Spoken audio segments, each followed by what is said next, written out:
kuba abana b'Imana badafite ipfunwe. Niko Paulo yabwiye Timoteyo, ugire umwete wo kwiha Imana nk'umukozi adafite ipfunwe. Efforce-toi à te présenter devant Dieu comme un ouvrier qui n'a point honte de rougir. Timoteyo 2:15. ujye ugira umwete wo kwishyira Imana nk'ushimwa, umukozi udakwiriye kugira ipfunwe, ukwiriranya neza ijambo ry'ukuri. Amen. Amen. Umukozi adafite ipfunwe mbere y'Imana.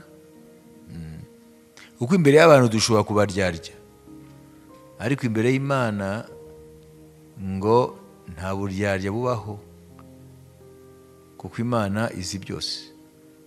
Kwiye kuba umuntu anyo ijambo cyane cyane nshaka gusurinya ni ijambo bivuga ngo efforce-toi. Nk'iyo bavuze ngo jya ugira umwete. Kuko abantu bibaza ngo Imana nibishaka ngo nzakiranuka.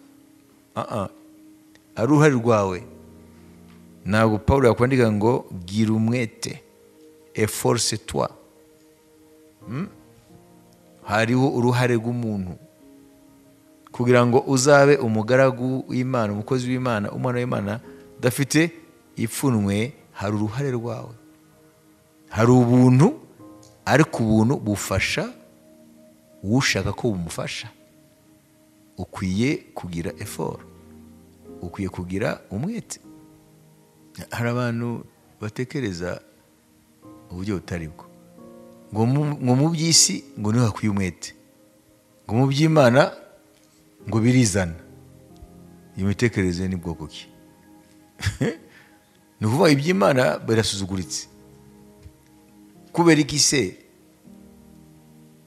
mu isi abantu babyuka bakagenda bagashakisha ibyo bashaka by'ubuzima, hanyuma mu by'Imana ngo birizana, ngo uraryama gusa ugasanga byakwituye imbere.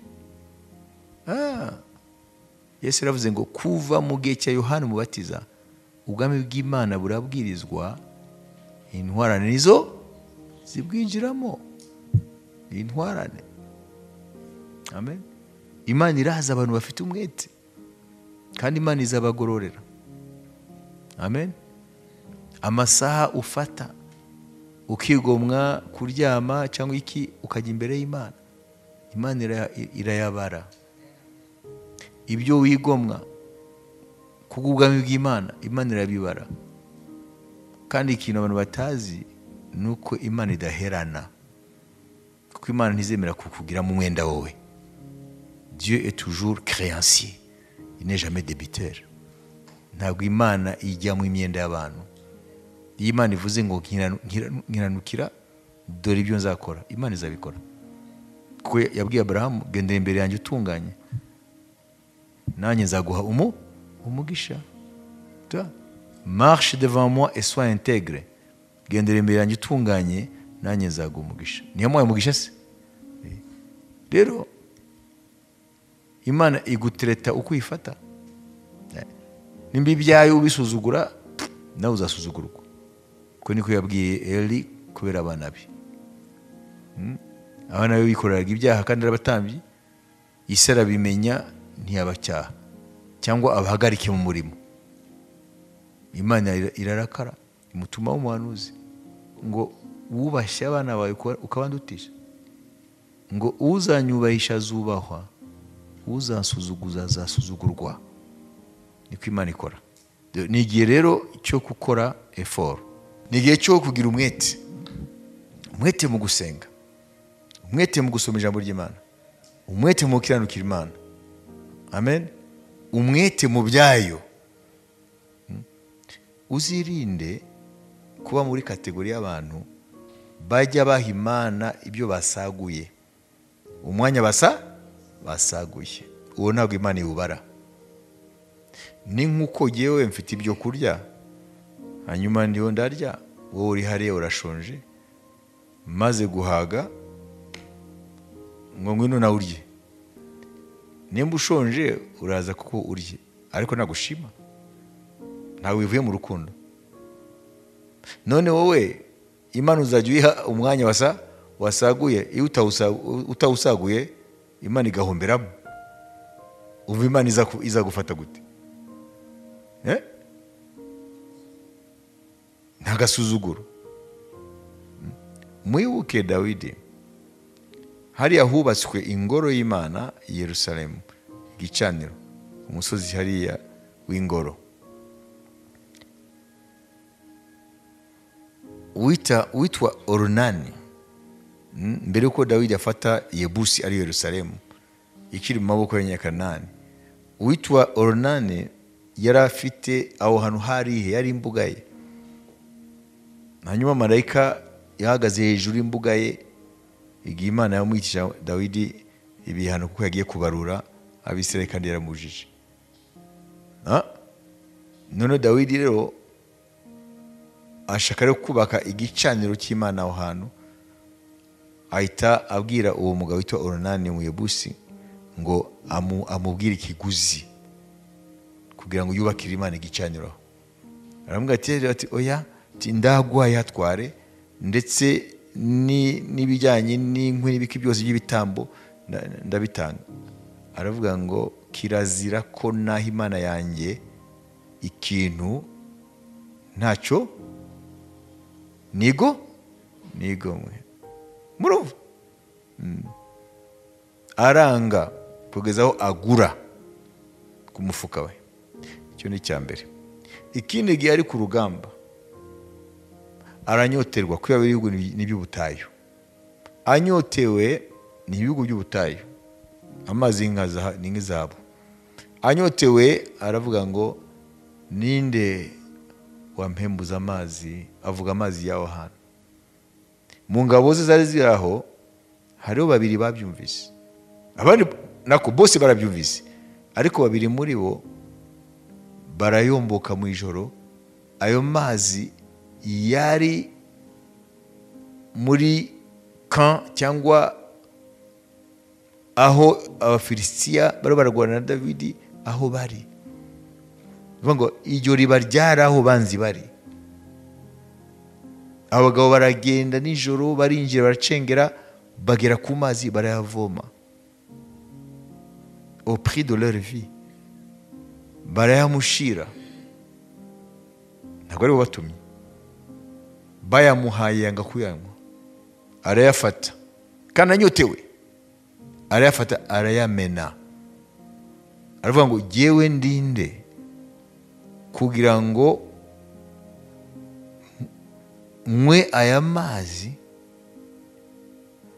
yari gutwara ubuzima bw'abantu b'Imana. Ati iyi sacrifice nk'iyi n'Uwiteka ayikwiriye, ntibikambeho. Amazi arayamena. Niyo mpamvu Imana yavuze ngo nabonye umugabo wanije umutima wanjye. Imana ishimwe. Ariko twebwe wareba Imana nta sacrifice nimwe, cyangwa tukayiha ibisagutse gusa. Uyu munsi ntacyo mfite nkora, hari amasengesho ngiyeyo, cyangwa muri byose ukwiye kwigira kuri Dawidi. Ntugahe Imana ibyo wabuze icyo ukoza, umwanya wabuze icyo ukoza ngo ugire rero gusenga.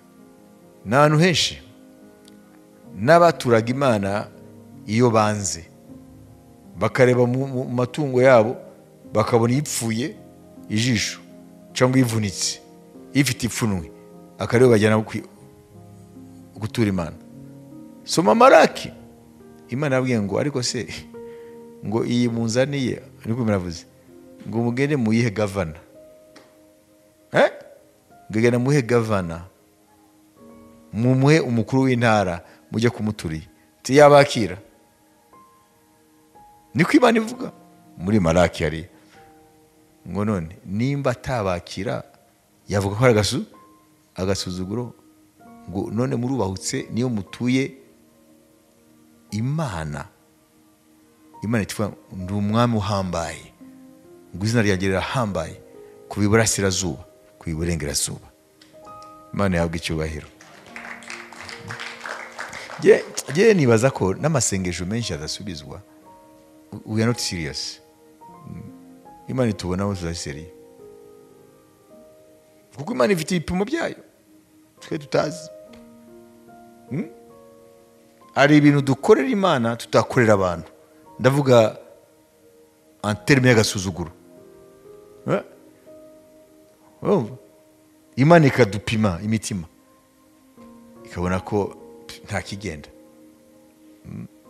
So peuple mon nom de lèvres mais son cœur est éloigné de moi. Ngo abantu banyubahisha iminwa, imitima yabo iri kure yanjye. Hari n'abantu bibaza ngo bafite ubwenge urusha Imana, ngo barayicenga. Ntabyo. Ubuswa ni bwinshi. Hari abashaka gutireta Imana nkuko batereta umuntu. Ikibazo gikomeye. Imana ikubwira ko umusenyi wo ku nyanja zose zo ku isi ihuza umubare, n'imisatsi yacu twese abari ku isi ihuza umubare wayo. Nose wowe wayibeshya iki?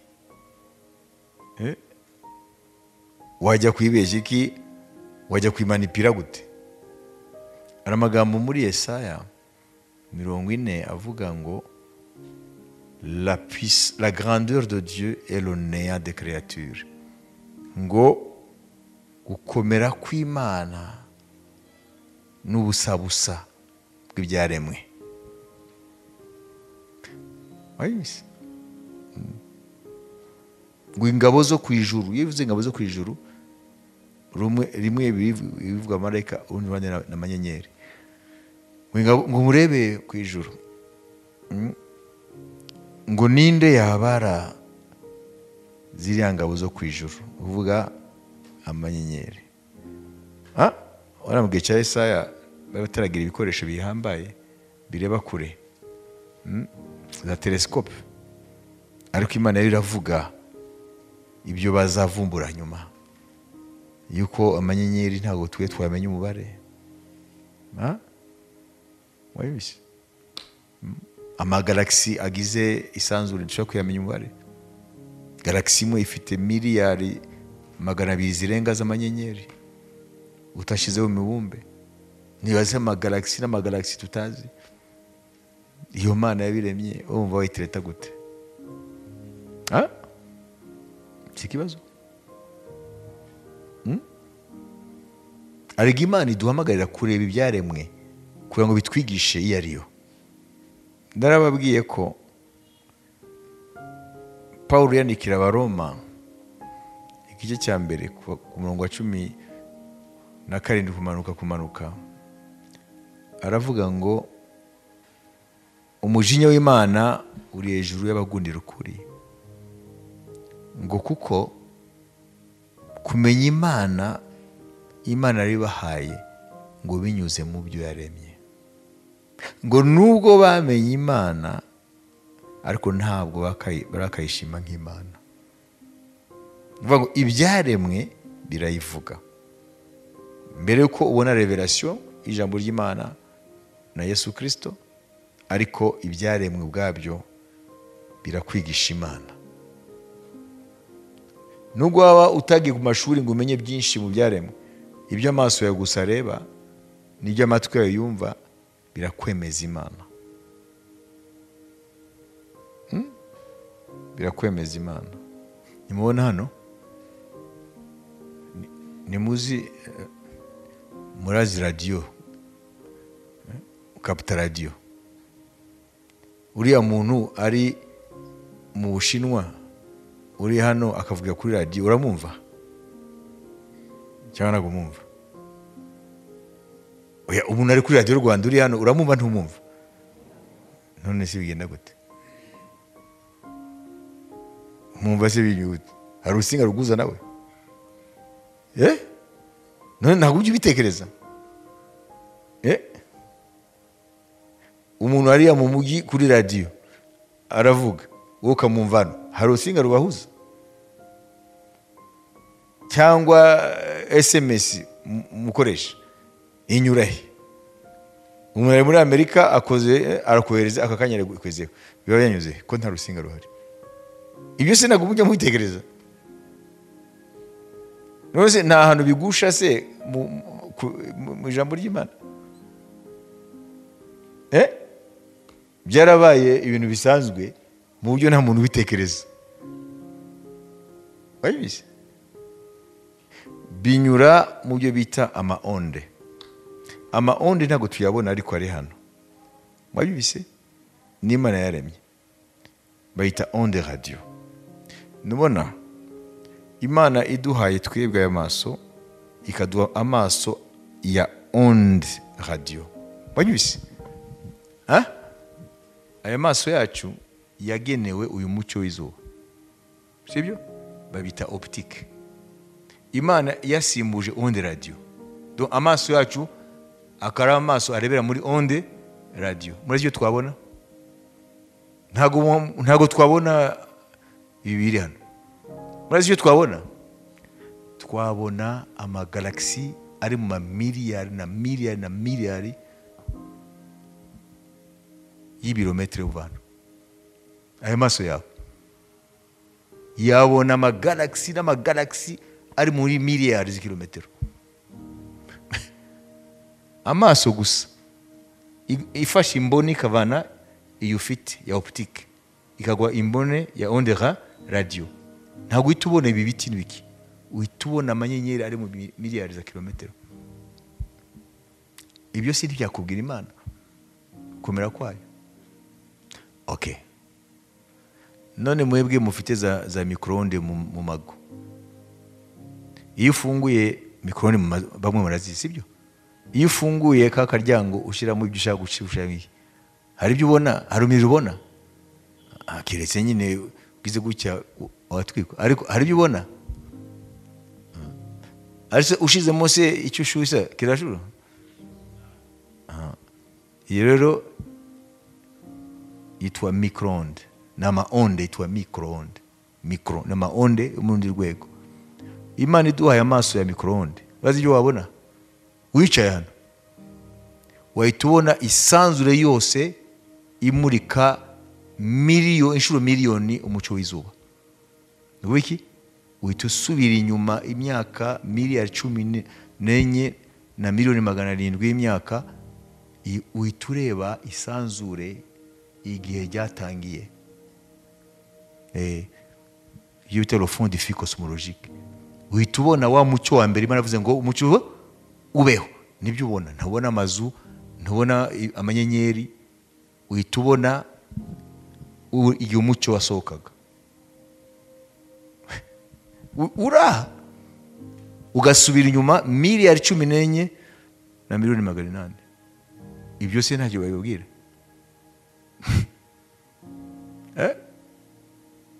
Murumva? Ibi byose rero ni ibintu bikwereka ko ntabwo turamenya Imana. Wabizi? Ntabwo turamenya Imana. Aya maso yacu aduhisha ibintu byinshi. Sindi ndavuga ibyo mu mwuka. Aya maso aduhisha byinshi. Domaine ya optique tureberamo ni pauvre, irakenye. Amen. Sufi ko Imana iguha amaso yo mu yindi longueur d'onde, ibintu ubona biteye ubwoba.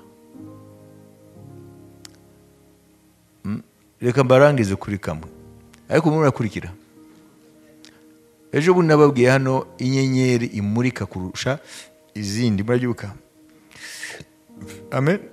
Mwisanzure inyenyeri imurika cyane, yitwa la nébuleuse du crabe, murabyibuka?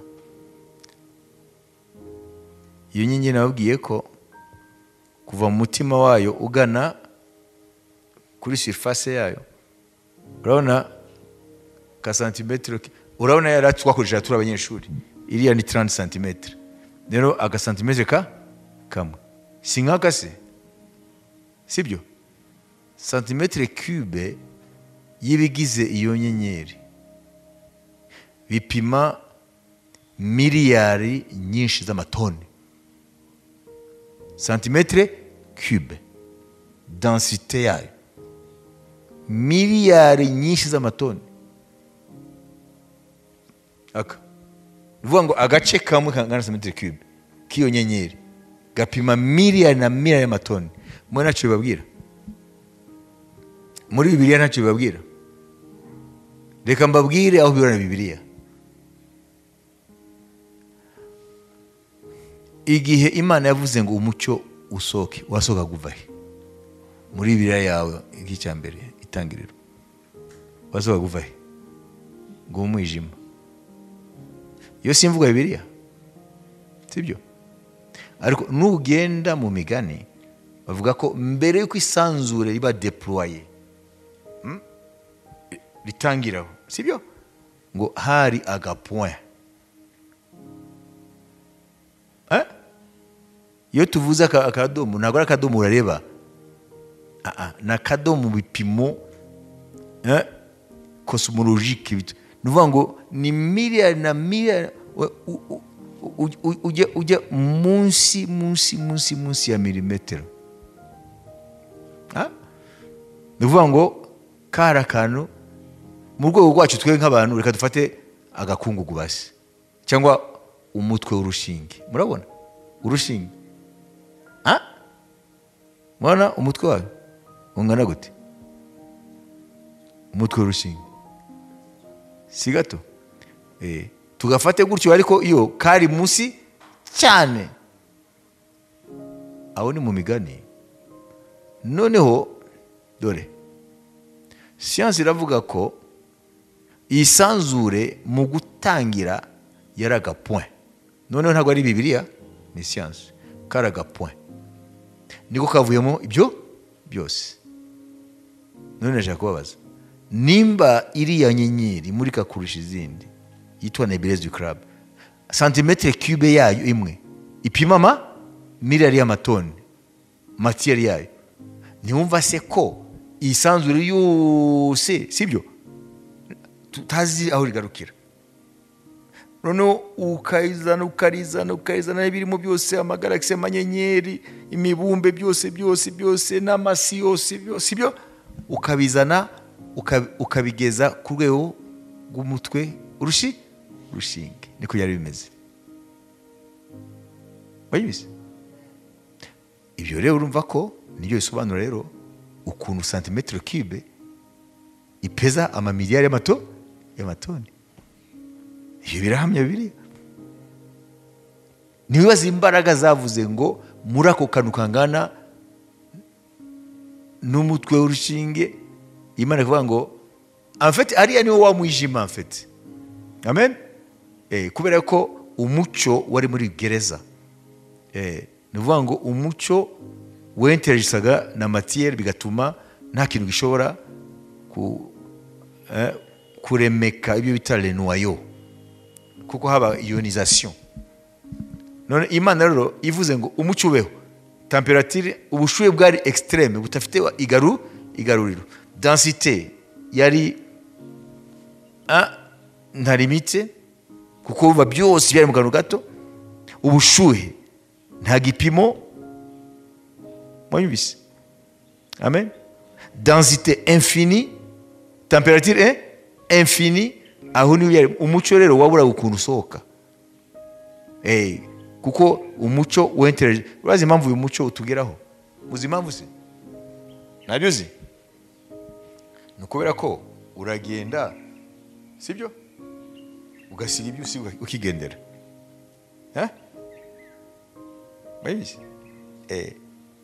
Ariko habaye ubushuhe burenze, ntabwo wasiga ibintu ngo wigendere, wasiga bishonze bibaye isupu, nawe ugahinduka igikoma. Bayizi? Amen. Nuvuga ngo amatoma tugize nibiki byose umucyo urigendera. Icyo gihe rero hari temperature iri infini, nta gipimo. Densité nayo yari infini, kuvuga ngo byose byari mu kantu k'ubusabusa. Umucyo wari prisonnier. Imana iravuga ngo umucyo ubeho. Uyu munsi rero siyansi iratubwira ko byagenze. Temperature iragabanutse. Umucyo wo kugira ngo wenteragise na matière urasohoka.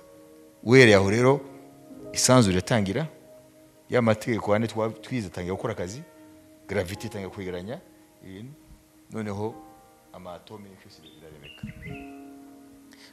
None izo mbaraga zakoreshejwe kugira ngo mu kadomo havemo isanzure, uwo nyiri izo mbaraga koko niwe dusenga? Niba Imana ijyamaga abantu ngo ntibasome Bibiliya gusa bamedite, ubwo se iyo Mana niyo dusenga koko?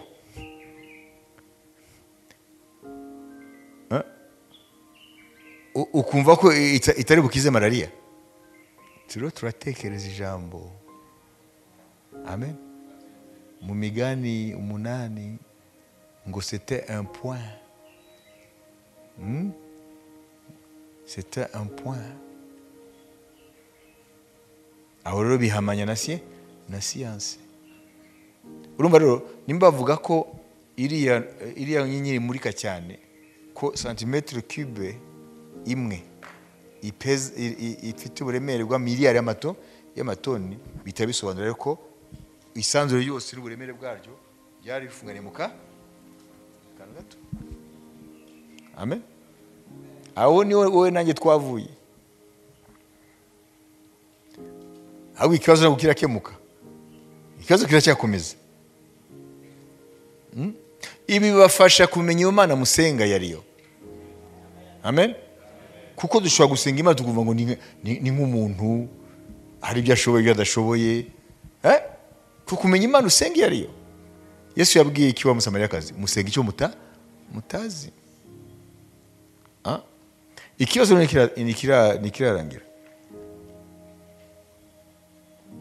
Ikibazo ntabwo kirarangira. Kuba tugezaho tukumva ko byose byari bifungiranye mu kadomo, sibyo? Amanyenyeri n'ibindi byose ibyaremwe byose byari mu kadomo. Okay? None kugira ngo hatangire rero, sibyo? Byara kadomo bitangire bigare. Okay? None bihinduke isanzure. Ni gute rero? Umviriza. Ni gute ibintu bitari bifite ubuzima, sibyo? Byavuyemo umuntu nkawe. Ese kumenya ibintu bitari bifite ubuzima muri ka kadomo, sibyo? Bikagenda bibyara amanyenyeri, akabyara amagalaxy, ko amagalaxy n'urwunge rw'amanyenyeri, sibyo? Tukabyara n'ibindi. Haje gute kuboneka umuntu nkawe?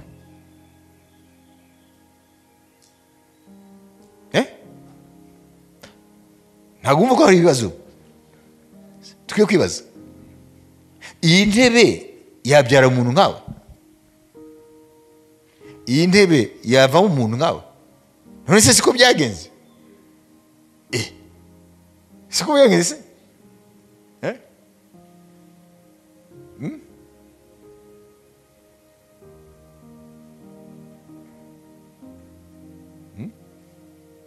Comment la matière sans vie, la matière, atome, ok? Atome nta buzima. Si vous attendez, comment la matière inerte, matière là, peut engendrer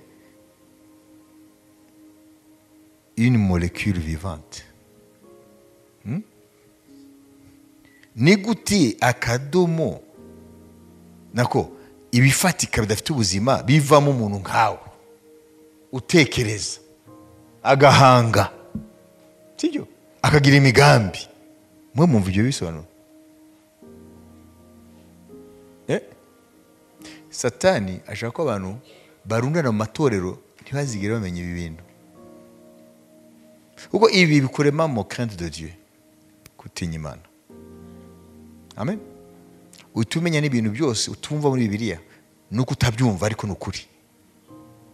Wayibizi? Ibisoma muri Bibiliya byose nuko utabyumva ariko nukuri.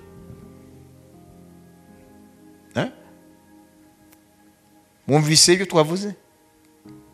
Twavuze ko isanzure byose birimo byari fungiranye mu kadomo, kandi akadomo katari mu bipimo byacu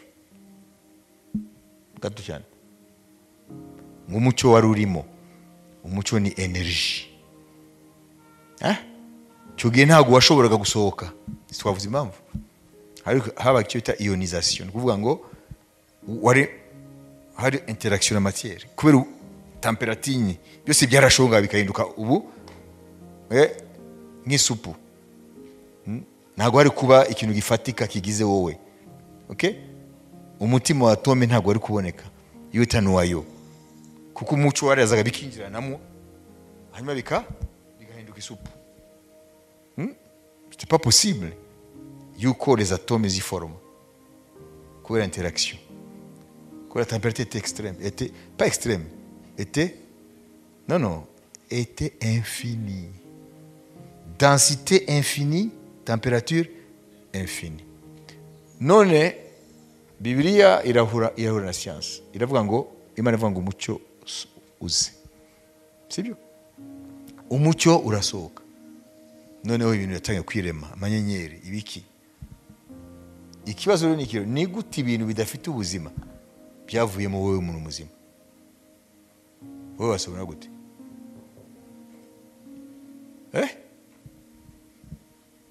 Ni gute iyi ntebe ivamo wowe?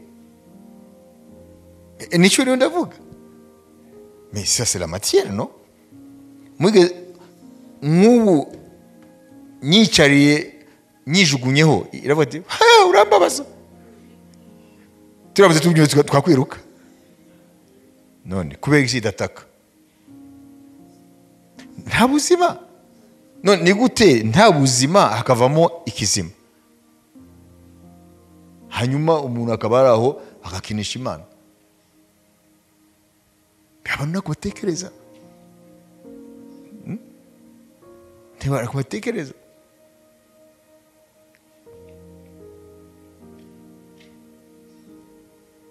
Kandi mumenye ko umuntu ni waremwe nyuma, byose bimaze gushyirwa ku mwanya wabyo. Mwabizi? N'inyamaswa zaremwe imbere yacu, n'amafi turya tukazibonera, zaremwe imbere yacu. Umuntu niwe kiyakuronera tu, ngo imaze kurema ibindi ngo ni byiza, igeze ku muntu ngo ni byiza cyane. Donc l'homme c'est le chef d'œuvre de la création de Dieu. Umuntu niwe kaminuza yo kurema kw'Imana. Ariko se arabizi? Arazi ukuntu yaje kuba umuntu? Arazi ibyabanje? Cyo kibazo. Amen. Cyo kibazo.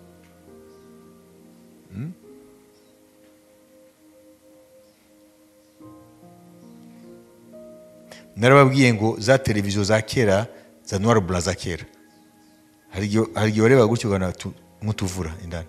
Sinababwiye? Ni iki bitera biri?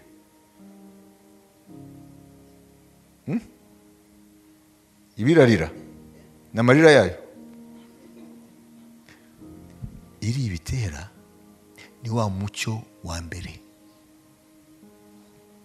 uri hose mu isanzure. Niwigeze uhinduka, wakomeje kugumana temperature ya yindi. Ubwo ziriya tiyo za kera zinyurwamo na wa mucyo wasohokaga, Imana yavuze ngo umucyo ubeho. Iyo niyo bita fond diffus cosmologique. Uriya ni wa mucyo uri hano twese. Ubu miliyari na miliyari y'amafoto y'uwo mucyo ari traversa twese hano, miliyari na miliyari. Ntabwo dutwika kuko wamanutse wa stable. N'ahandi rero iyo tugize amaso ya micro onde dushobora kubona. Ni umucyo bawunyuramo, witwa mu Cyongereza cosmic microwave background. Cosmic microwave background nuriya mucyo, le fond diffus cosmologique mu Gifaransa. Uburura gutraversa wowe mu isegonda miliyari na miliyari y'amafoto y'uriya mucyo ura gutraversa. hanyuma uragiye hari mu nguni ngo ukora ibyaha byawe ngo ntawukubona. Miliyari na miliyari na miliyari y'uriya muco urura kutraversa ku isegonda, de miliyari de photons. Photon ni ukuvuga ngo umuco ufite iyo bita de paquet d'énergie, ni ukuvuga ngo umuco ntago ari gutya gusa, ugizwe n'iyo bita photon n'uduce twa energie. Amen. Ariko twe tubona ko ari umuco, ariko ugizwe n'udupake. Fond diffus cosmologique. Rero Imana irahambaye, tukwiye kuyisenga tuzi ko ubwenge bwacu ntago wisingira. Niyo mpamvu ibyayo tubisuzugura, niyo mpamvu no kwizera kwacu kuri hasi, kuko ibintu byinshi cyane tuyitekereza nk'umuntu, tuyitekereza nk'abantu, tubibaza ko imeze nk'abantu. Niyo mpamvu ubona igitinyiro cyayo ntacyo, tuyivuga nyine nk'abantu bikinira. Icyo kibazo mwayumvise ibyo ngo kwizera kwanyu kubanze kubakike. Reka mbaye ahantu nkahangaye gusa muri Bibiliya bumve ibi bintu biri hano, sibyo? Ndetse mukundwa udusomere vuba vuba, turategura imitima yacu. Yesaya 21:22. Mbese ntimwamenye kandi ntimurakumva, ntacyo mwabwiwe uhereye mbere na mbere, uhereye igihe isi yaremwe ntacyo mwasobanuriwe. Iyo niyo yicaye hejuru ku rusenge rw'ijuru, abaturage bo mu isi bameze nk'ubuzikira, niyo ibamba ijuru nk'inyegamo, ikaribamba nk'ihema ryo kubamo. Amen. Malheureusement iyo usomye Kinyarwanda nshobora kumugerayo. Iyo bavuze isi bumva ngo ni isi iri hano, ni univers, cosmos. Dukomeze 17 icyo gice nyine. Mu maso ye amahanga yose ni nk'ubusa, kuri we abarwa nk'ubusa, ndetse ari hanyuma y'ubusa. Amen. Ndetse ari hanyuma y'ubusa. Siyo nababwiraga, navuze ni isanzure n'ibirimo byose ngo byari bifungiranye mu kanwa kameze nk'akadomo. Ariko navuze ngo si akadomo, ni munsi y'akadomo. None Imana iravuze hano ngo n'amahanga yose ngo ameze nk'ubusa, ngo ndetse no hanyuma y'ubusa. 18. Nuko rero Imana mwayihwanya nande, cyangwa mwayigereranya n'ishusho ki? Amen. Imana irabaza, wayihwanya nande? Wayihiye shusho? Ubuswa nibwo butuma abantu bayivuga uko bishakiye. 25-26. Nuko rero mwangereranya nande twahwana, niko Uwera abaza. Nimwubura amaso yanyu murebe hejuru, ninde waremye biriya, agashora ingabo zabyo mu mitwe zose, akazihamagara mu mazina? Kuko afite imbaraga nyinshi, akagira amaboko n'ububasha, nicyo gituma nta na kimwe kizimira. Amen. Ni igiki kitazimira? Imana iravuga iki? Ni igiki kitazimira? Niki hamagara buri kimwe cyose mu izina ryacu? Ingabo zo ku ijuru. Ni izihe se? Ni inyenyeri n'amagalaxy, kandi buri mwese ngo yayihaye izina. Nizimaze kumenyekana umwana w'abantu nazo bazihaye izina. Muziriya navuze Nebulous du Crabe, abayivumbuye ba mbere muraza bari bo? Si Abanyamerika, Amerika ntiyari bwavuke, si Abanyaburayi. Abayivumbuye ba mbere ni Abashinwa. Abashinwa bari aba astronome bahatari. Iriya Nebulous du Crabe, santimetre ya matière yayo, santimetre cube, ipima miliyari z'amatoni. Abashinwa nibo ba mbere bayivumbuye, les astronomes chinois. Mwabibise mbere yuko Abanyamerika babaho, bari bafite tekinoloji kera mbere y'Abanyaburayi. Mwabibise Abashinwa bari bakomeye imbere y'Abanyaburayi n'Abanyamerika yo nta n'imyaka 500 ejo bundi. Sumva ko Imana yavuze ngo murebe mu ijuru. Dieu nous invite à la connaissance. Imana iduhamagara ngo tumenye ibyo yaremye, kuko birayivuga. Imana ishimwe. Yesaya 40, Imana iratwemvita, iraduhamagara turebe mu byo yaremye kugira ngo tuyimenye. tumenye imbaraga zayo, ubutwari bwayo. Zaburi 147 turashaka kuvuga ubukomezi bwayo. Zaburi 147 5. abara inyenyeri azita amazina zose, umwami wacu arakomeye, ni umunyambaraga nyinshi, ubwenge bwe ntibugira akagero. Amen. Abara inyenyeri azita amazina zose, umwami wacu arakomeye, ni umunyambaraga nyinshi, ubwenge bwe ntibugira akagero. Amen. Abara inyenyeri azita amazina zose, umwami wacu arakomeye, ni umunyambaraga nyinshi, ubwenge bwe ntibugira akagero. Amen. Iyo nyenyeri abashinwa bayivumbuye mu mwaka w'1045 kera. Abashinwa bayivumbuye mu mwaka w'1054 1054.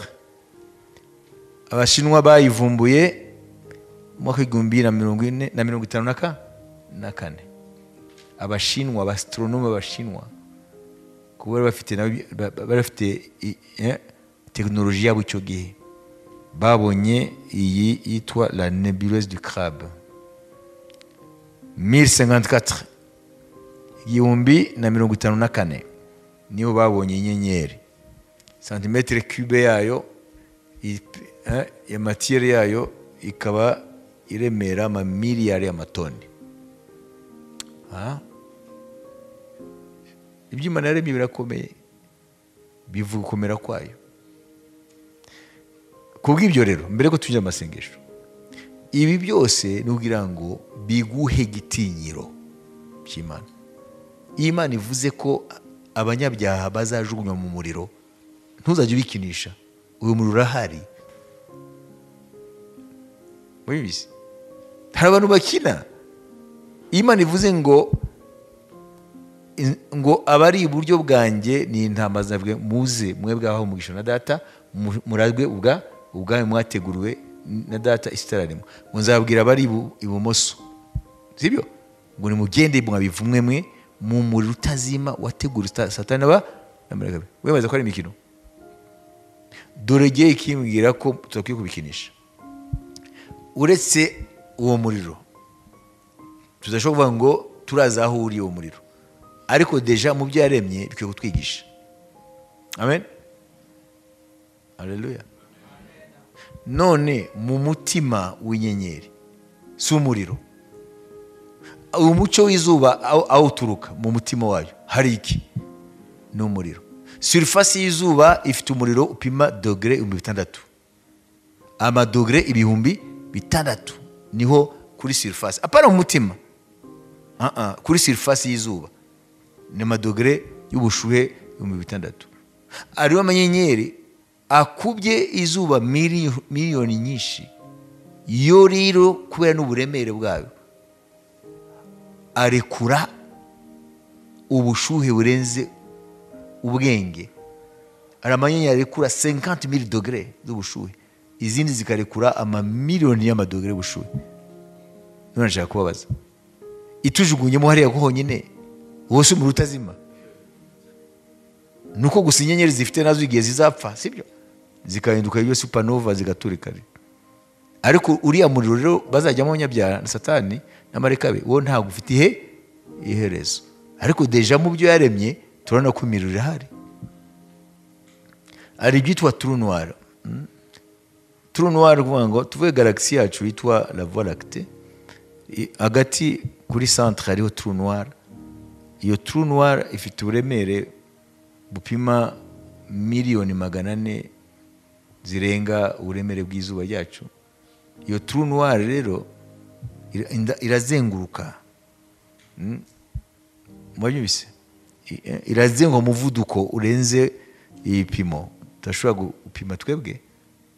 Irazenguruka, ni ukuvuga ngo irazenguruka mu muvuduko ukomeye cyane, mu buryo inyenyeri ziri kure zirakururwa n'umuzunguruko wayo zikamirwa nk'agashishi,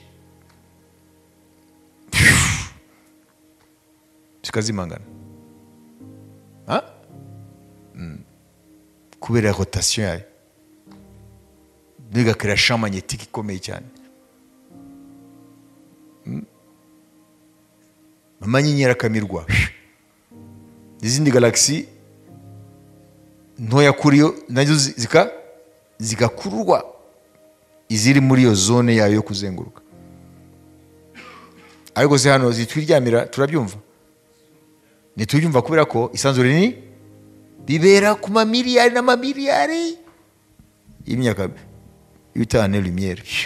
Imwe tutabyumva ariko biro yarakora, kandi ntabwo ari muri galaxy yacu gusa, n'izindi galaxy. Ibintu nk'ibyo ni ibintu bikomeye cyane. Amen. Champ gravitationnel yayo ikrea ya champ magnétique ikomeye cyane, energy zikomeye zigasohoka hariya. None nimba umuri utazima utabaho kubera igise izo nyenyeri ubwazo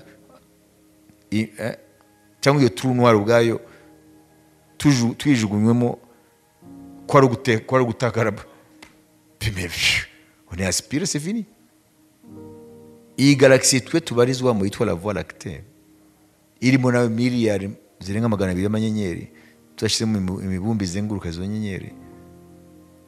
N'akantu gato ugereranije n'isanzure, n'akagwa, ni ilo nayo naga point, n'akadomo urebye isanzure. Ariko rewe isi yacu nayo ni gato, natwe tukaba duto ku isi, ariko ubwirasi buturimo burusha isanzure uburemere. Kubera iki? Kubera ubuswa n'ubujiji, ntabwo twiyizi. Amen. Iyo considère iyo création y'Imana, size ubwirasi bwawe icyo zawushingiyeho. On est rien. Déjà tumaze gusomerwa iki hari ngo batuye isi bameze nk'utu. Mais pourquoi être orgueilleux? Kuki umuntu yirata? Ubujiji. Ubujiji. Dutangize ku mugaragaro amasengesho ngaruka kwezi. Iki cyumweru rero kizitwa icyumweru cya Eliya. Major topic nini cyangwa umutwe munini, icyumweru cya Eliya. Hanyuma hakaba ariho subtopic cyangwa sous-thème yitwa icyumweru cyo guhemburwa. Major topic, le thème majeur. Umutwe uravuga icyumweru cya Eliya, ndazavugira impamvu. Hanyuma subtopic cyangwa sous-thème iravuga ngo icyumweru cyo guhemburwa. C'est le temps de rafraîchissement. Rafraîchissement. Tu vas trouver ce mot dans Acte 3, 17. Igihe cyo guhemburwa. Udashaka guhemburwa urumva ntabyo azabona. Igihe cyo guhemburwa. Nyati mukunde basomere yakoze mu 3:19-20. Acte 3, 19, 20. Niyo muza kubona iyo jambo guhemburwa.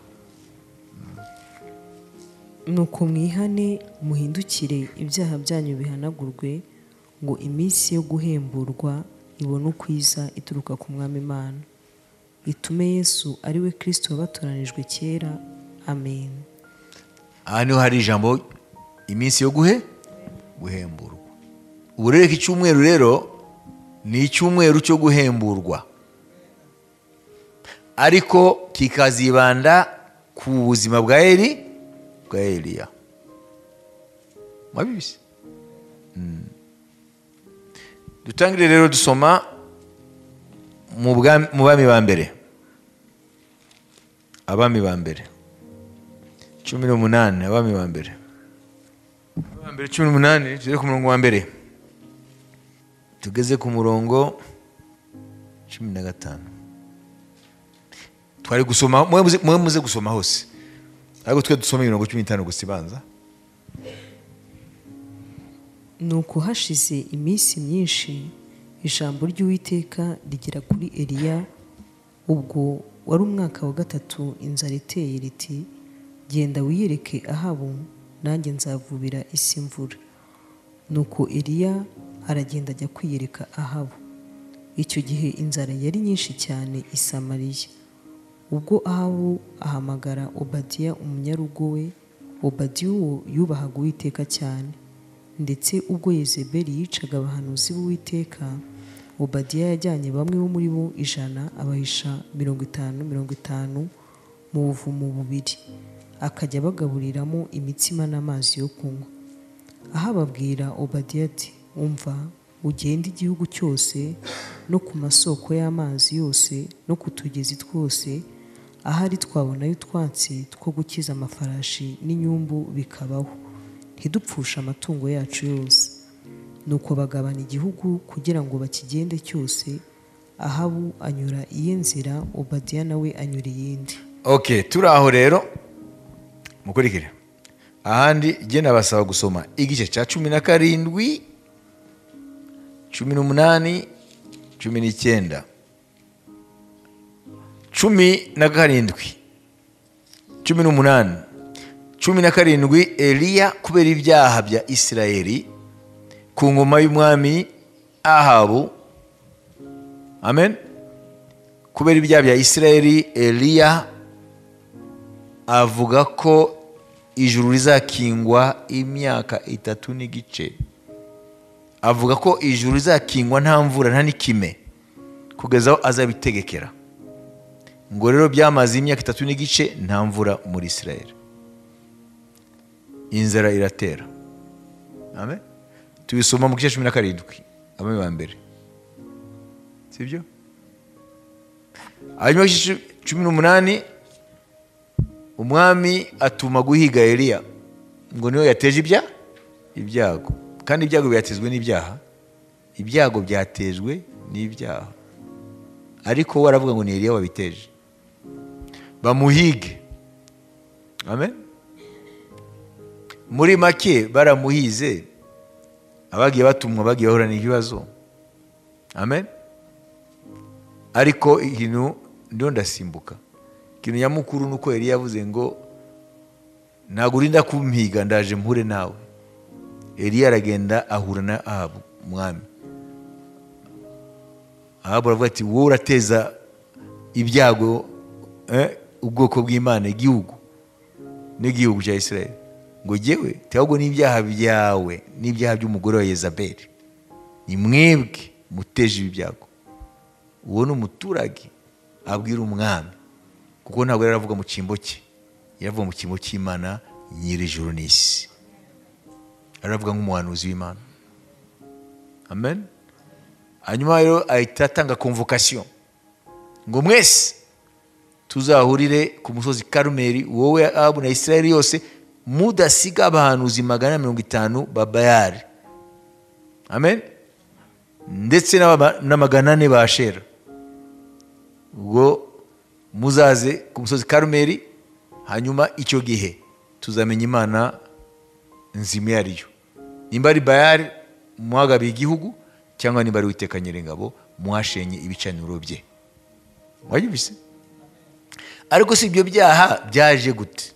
Byinjiye gute mu gihugu? Kugira ngo ibicaniro by'Imana nzima bisenywe, hubakwe ibicaniro bya Bayali. Tubibona hariya kuri 16 umurongo wa 29, tugeze ku murongo wa 23. 29:33.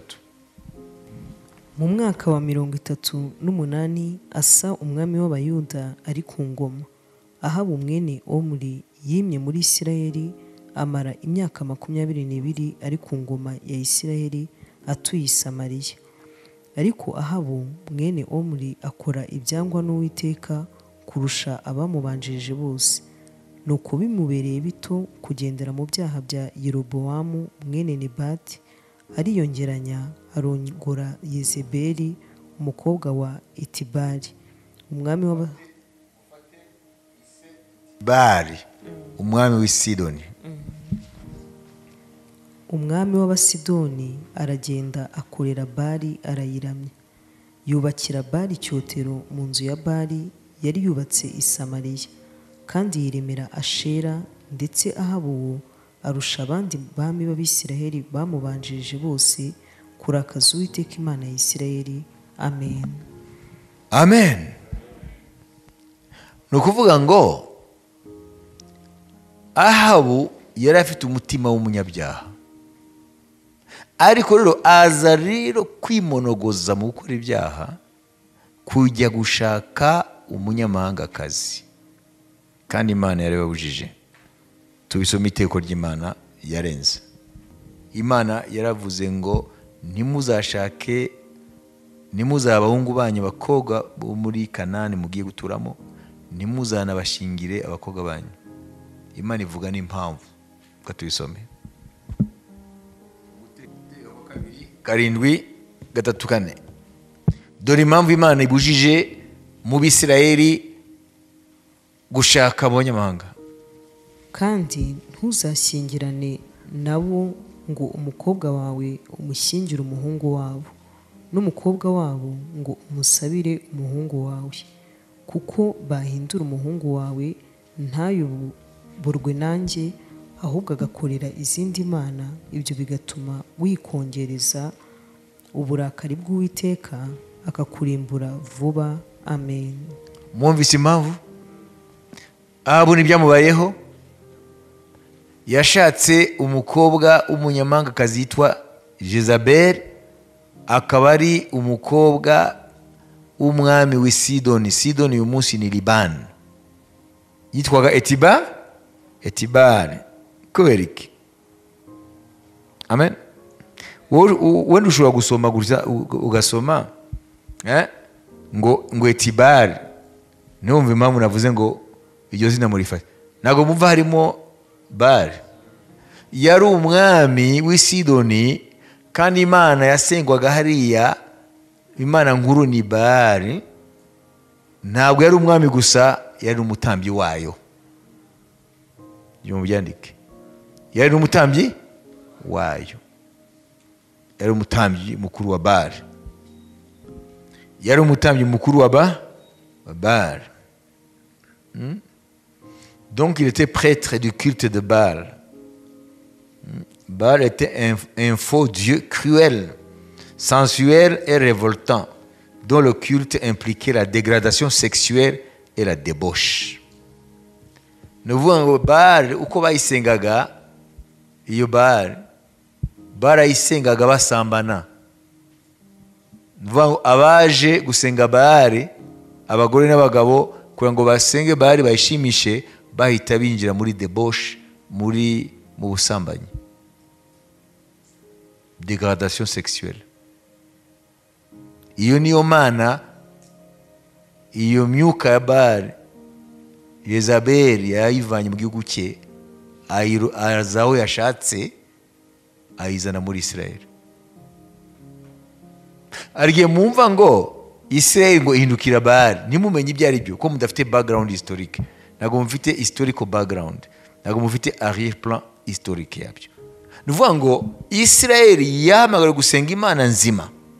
Isirayeli yabwiwe ngo uzabe uwera mu ngeso zawe zose, kandi iminsi yose nk'uko nanjye ndi uwera.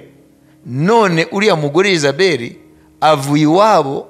Ise yari umwami w'i Sidoni, Libani ya kino gihe iri mu majyaruguru ya Isirayeli ashira iburengerazuba. Kubera ko mu majyaruguru ya Isirayeli hari ibihugu bibiri, Siriya na Libani. Siriya iri mu majyaruguru ya Isirayeli ashira iburasirazuba, Libani iri mu majyaruguru ya Isirayeli ashira iburengerazuba. Noneho uyu yari umwami wa Libani cyangwa wa Sidoni, akaba n'umutambyi mukuru w'Imana yitwa Baal, kiwamana nako. Cyo Imana rero mu misengere yacu bagisenga, barasengaga basambana. Bayise babitaga la prostitution sacrée. Ugusambana kwera kwaba yose, ngo gusambana kwera yewe ibya biragwira. Abantu bamenye Imana yo mu ijuru, Imana yera, ikabereka ibitangaza ku musozi Sinayi, ku nyanja itukura, ikabereka ibitangaza mu butayu imyaka 40, ikabereka ibitangaza kuri Yorodani n'ibindi bitangaza byinshi. None bayivuyeho bahindukira imana y'inyamahanga Baal, kuko Baal ntabwo bayisengaga gusa bakayikorera muri Sidoni gusa, abanyakanani bose, ari amoko yose Kanani yari afite imana nyinshi. Baal ikaba imana nyamana yabo, nk'uko Jupiter ari imana nyamana y'Abaroma, Zeus akaba imana nyamana y'Abagiriki. Abanyakanani imana nyamana, imana hejuru y'izindi mana zose, kuko zari nyinshi, yari Baal. Ariko hari izindi za Astarte sigeze kubivuga hano n'ibindi byose. None uya Yezabeli rero, umukobwa araje azanye n'imyuka ya Baal. Noneho umugabo we ahise amukoreramo, basenya ibicaniro by'imana nzima, bubaka ibicaniro ya Baal. None batangiraho culte ya Baal. Nibivuga ngo n'uwo mwamikazi rero nawe nabwo yasigaraga, ahubwo niyo yakwiye gutanga urugero. Bivuga ngo rero ntabwo yasamanaga n'umugabo we gusa, ugasamanaga na rubanda bose. Ngiyo Baal rero.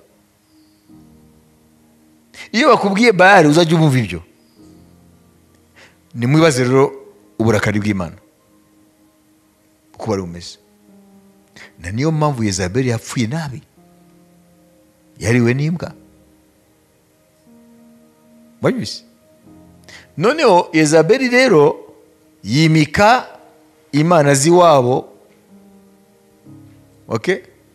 Hanyuma Israeli yose, kubera ko ibukuru bamaze kwimika Baal, rubandikiye gukurikira, okay? Noneho bagwa muri idolatrie, bareka gusenga imana nzima, batanga gusenga imana ipfuye, ibakoresha ibyaha bikomeye. Ega ni umwuka wa daimoni, umwuka wa Yezabeli. Yezabeli yarapfuye mu Isezerano rya kera, ariko biratangaje ko Yesu amugarura mu byahishuwe Yohana. Kubera iki? Soma urwandiko rwandikiwe Tuwatira. Yezabeli bamugarutseho kandi yarapfuye kera, nk'uko na Balamu nabo bamugarutseho. Nuko imyuka yabo irakora mu matorero, irakora no mu zindi nzego z'isi. Ibyeshuwe Yohana 2, amen. Tusome ku murongo wa 19 na 20 na 21, 22, 23. Nzi imirimo yawe n'urukundo rwawe no kwizera kwawe no kugabura kwawe no kwihangana kwawe, n'uburyo imirimo yawe ya nyuma iruta iya mbere kuba myinshi. Nyamara mfite icyo nkugaya, kuko ukundira urya mugore Yezebeli wiyita umuhanuzikazi, akigisha imbata zanjye, akaziyobya kugira ngo zisambane kandi zirye intonorano.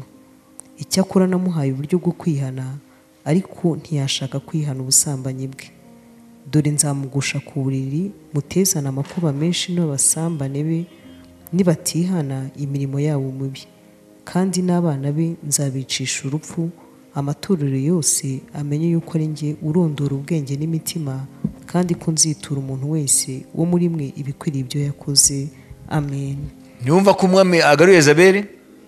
Amen. Yezabeli, amen, yabaye mu kinyejana cy'icyenda mbere ya Yesu Kristo.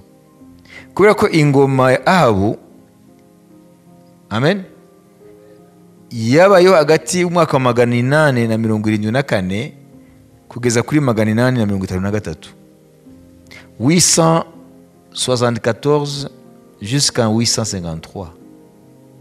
Kubera ko mbabwiye ibi, nukugira ngo ni mubare imyaka inyuzemo kugira ngo Yesu amugarure amuvuge. Wayibize? Nabwiye ko ingoma ya Ahabu yabaye 874 ukagenda ikarangira 853, imyaka 19. none nimba Yezabeli yarabaye mu kinyejana cya cyenda mbere ya Yesu, bakamugarura kumuvuga, amen, igihe cy'umwami Yesu akamuvuga, kubera iki? Yari amaze ibinyejana icyenda yarapfuye. Kuko Yesu amugaruye, ni ukubera ko umwuka wa Yezabeli ntabwo wapfuye, uracyakora. Ariko hano turashaka kuvuga mu rwego rw'itorero. Icya mbere muvise ngo yinjije ubusambanyi. Yesu avuze ubusambanyi, ni ya misengere ya Bali rero. Numva ko Yesu yavuze. None iyo bavuze ko umwuka wa Yezabeli ukora mu matorero, nuno munsi bavuga iki? Ni ukumenya Yezabeli umwuka we urangwa n'iki? Icya mbere ni ubusambanyi. Icya kabiri, amen, manipulation ni iki mu Kinyarwanda? Kuko yashatse gutwara uruzabibu rwa Naboti, areba ibigabo byo guhimba ibinyoma kugira ngo Naboti bamwice, hanyuma agarure uruzabibu aruhe umugabo we Ahabu. Iyo si manipulation? Yeye kumanipira abantu. Nuvuga ngo ni ugufata abantu ukabakoresha ku nyungu zawe, bo batazi ko ari ku nyungu zawe. Niyo manipulation. Wabizi? Tuvuga urashaka ko uriya yangana n'uriya, ugahimba ibintu bituma bangana, bakazajya bangana batazi ibyo ari byo. Uwo ni umwuka wa manipulation. Icya gatatu ni umwuka wa usurpation du pouvoir. Umwami ku mugaragaro yari Ahabu, ariko wateka by'ukuri ntabwo yari Ahabu, yari Yezabeli. Yafataga amakashe ya Ahabu akariwe ayakubita, inzandiko zikagenda, bakabazi ko Ahabu yasinye, naho ni Yezabeli yasinye. Nivuga ngo usurpation du pouvoir. Mu itorero, nimba abayobozi b'itorero atari bo bayobora itorero mu izina ry'umwami Yesu, hakaba ariho hari abandi bayoboreramo, uri umwuka wa Yezabeli. Icya mbere ni iki kiranga umwuka wa Yezabeli? Ubusambanyi. Mwabyumvise? Ariko ubusambanyi tuvuga n'ubwahe? None nabusambanyi buri matorero? Nuvuga ngo ni abantu au départ ngo n'abantu b'Imana, ariko mu nyuma bakinjiranamo cyane mu buryo basanga noneho no gusambana ntabwo bikiri icyaha. Imyuka ya Yezabeli. Iki navuze ni giki? Manipulation. Hariho manipulation. Bashobora kumanipira abantu binyuze mu buhanuzi. Bagatanga ubuhanuzi ngo n'Imana yavuze kugira ngo abantu bakore ibintu kandi atari Imana yavuze. Esprit ya Yezabeli ni manipulation. Iki navuze usurpation du pouvoir. Usurpation ni ukwiba autorité, ubutware utahawe. Ugasanga abapasitori baraho ku izina, ariko abayobora ntabwo ari bo, hari abandi bantu babayoboreramo. Swat kuko batanga amafaranga menshi. Mwabyumvise? Akaro bayobora itorero binyuze muri abo, cyangwa ku mpamvu ntazi zitandukanye, noneho bakinfluence leadership y'itorero. Ntibumva Imana ibabwira uko itorero ikwiye kuyoborwa, ariko bakumva ibyo abandi bavuga ku mpamvu zitandukanye. Iyo ni usurpation, ni umwuka wa Yezabeli. Igihe cyose umuyobozi w'itorero, amen, leadership, nimereye ku muyobozi mukuru, batumva Imana kugira ngo bayobore itorero, bakumva ibyo abantu bavuga, umwuka wa Yezabeli. Wabizi? Ni usurpation du pouvoir. Icya kane, tujye ku cya kane, esprit d'intimidation. Ni ukuvuga Yezabeli, Ahabu avuye ku musozi Karumeli, Eliya amaze kuhamagara umuriro ukamanuka, Israeli yose na Ahabu arimo bagapfukama ati Uwiteka niwe Mana.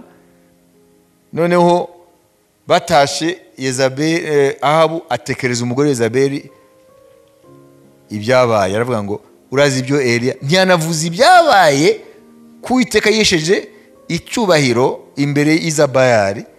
Bavuye ku musozi Karumeli, na Ahabu nawe yapfukamye kuko Imana yahamagaye umuriro ni Imana ya Eliya. Ageze mu rugo rero atekereza Yezabeli ngo urazi ibyo Eliya yakoreye abahanuzi. Iyo phrase mwumva mute? Ntiyavuze ibyabaye kandi ntiyanavuze n'abo bahanuzi abaribo kuko yanze kubavuga. Ni ukuvuga ngo yatinye Yezabeli kuko hariya yabonye ko Eliya niwe muhanuzi. Babahanuzi biwanyu bisidoni ntabwo aribo. Yamutinye.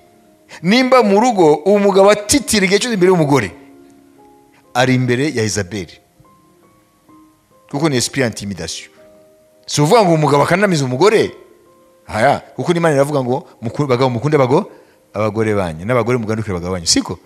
Ariko iyo rero umugabo muri relation n'umugore mu rugo umugabo igihe cyose akidegembya ari hanze ari kumwe n'abandi banywa kofi agaseka akagira nege gute akagira ijambo ariko mugihe ari mu nzira yo gutaha mu rugo n'ukuguru kuri pedali imodoka ntabwo ari normal. Hariya mu rugo hari Yezabeli. Mwanyumvise? Nimumvise abuse yamutinye yanje no kumweze. Murabizi rero madame twihane rwose Izabeli tuziveho ntabwo ari Imana zadukoze isoni. Imana ya Eliya niyo Mana kuko atatu bivuze biri ahubwo n'abadamu nimba mu rugo ari bafite autorité bagahendisha imishitsi abagabo bakwiye kwihana kuko hari bahanzwe rumuko wa Yezabeli. Mu rugo hakwiye kuba harmony. Bagabo mukunda abagore banyu n'abagore mugandukire abagabo banyu muri byose. Iyo niyo plan y'Imana. Urugo rugire amahoro. Rero umugore ntagende yigambira ati yewe umugabo arapfukama. Ariyo rigamba ku bandi bagore. Ati we naguragira kuri urwo rwego. Aracyavuga. Yezabeli yarapfuye ariko umuka urahari. Amen. Cyangwa se wowe wanezerwa rwose ko umugabo wawe ahinda imishitsi. Dai n'umugore nakwiye guhinda imishitsi imbere y'umugabo. Urukundo se rurinze imishitsi? Noneho abagore n'abagabo bakwiye kubana mu bubahane apana mu guhindishana imishitsi. Bibiliya avuga ngo bagabo mukunda abagore banyu ngo Kristo yakunze itora akaryegura. Sibyo? Amen. Kandi akaryitwararika akarikuyakuya azagishyira rifite ubwiza adafite inenge. Bagore namwe mugandukira abagabo banyu muri byo byose. Iyo ni relation nizana amahoro. Ariko iyo umwe ahinda umushitsi undi ayimuhindisha imishitsi umwe akifuza ko undi atagaruka mu rugo vuba ni ikibazo gikomeye. Nta yindi formule yaduha igisubizo. Ni Yezabeli ahari. Okay, indi niki twavuze ya gatanu. Intimidation twayivuze. Iterabwo bwoba ngo amaze kumva Eliya amubwiye ati urazi Ahabu umugabo we urazi ibyo Eliya yakoreye abahanuzi.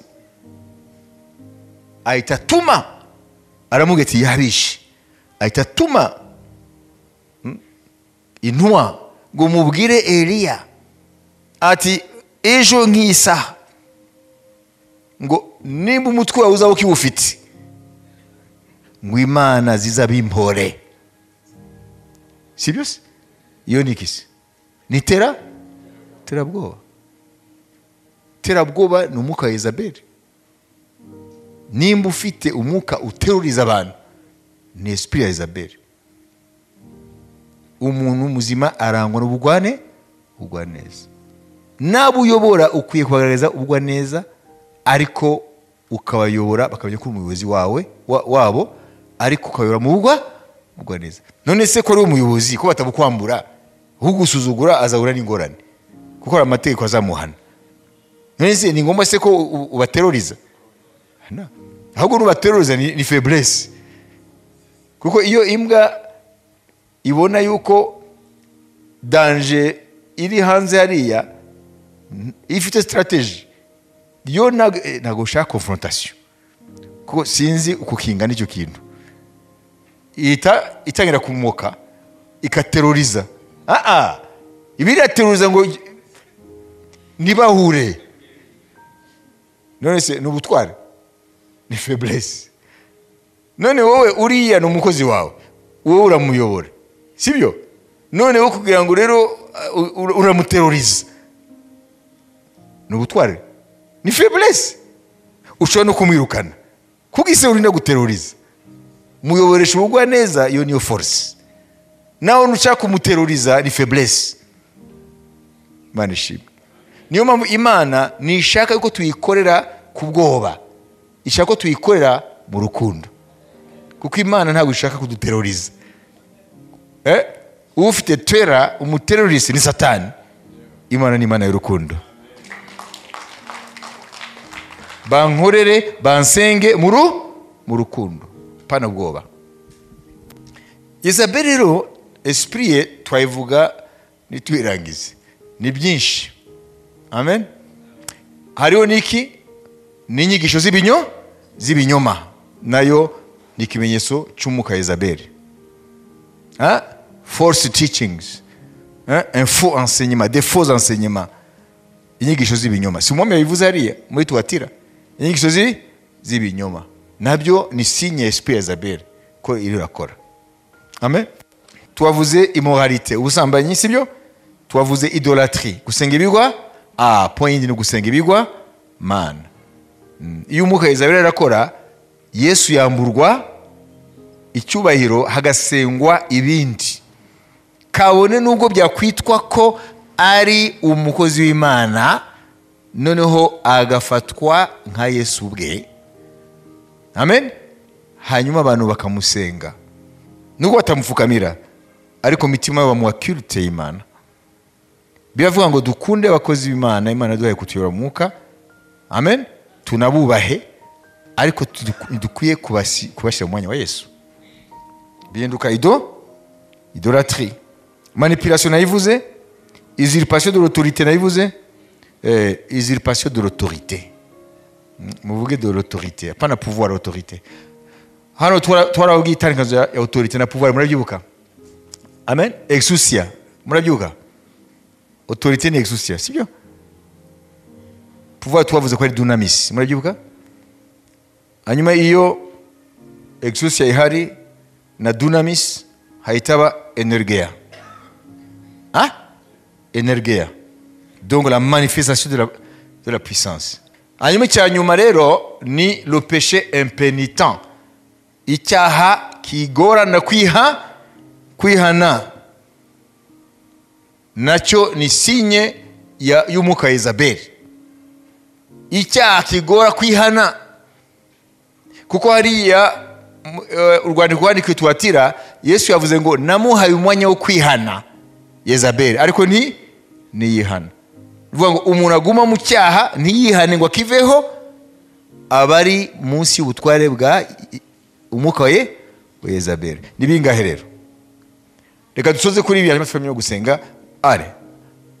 Tujye tuvuga icya mbere ni giki?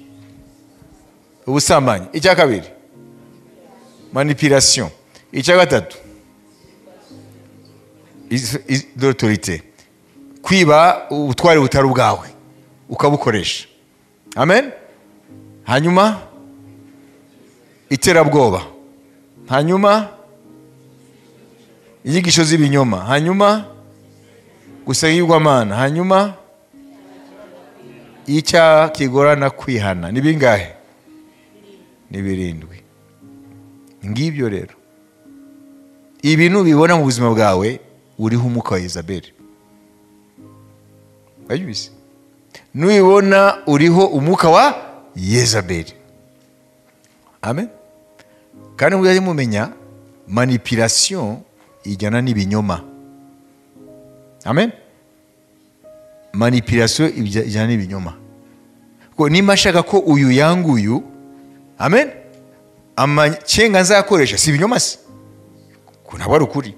Nivuga ngo manipulation iteka ijyana n'umuka w'ibinyoma. Un manipulateur ou une manipulatrice, il ou elle est absolument un menteur, une menteuse.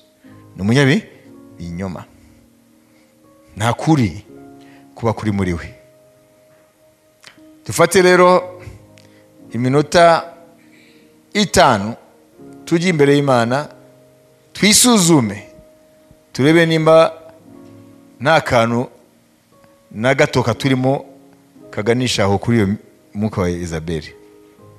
Amen. Haleluya. Hanyuma turakomeza. Kugeza ubu twavuze iki? Twavuze Eliya impamvu yahagaritse imvura. Nuko ibyaha bya Isirayeli byazanywe nande? Na Yezabeli, ariko n'umugabo we Ahabu ntabwo yarasanzwe ari mwiza. Uriya nuko yaje noneho gufata umutima rusanzwe urwaye, awinjiza rero mu gusenga za Bayali. Ibyaha niyo byakuruye uriya muvumo kuri Isirayeli. Sibyo? Kuko twavuze ko icyumweru ni kimwe cyane cya Eliya. Tujye imbere y'Imana.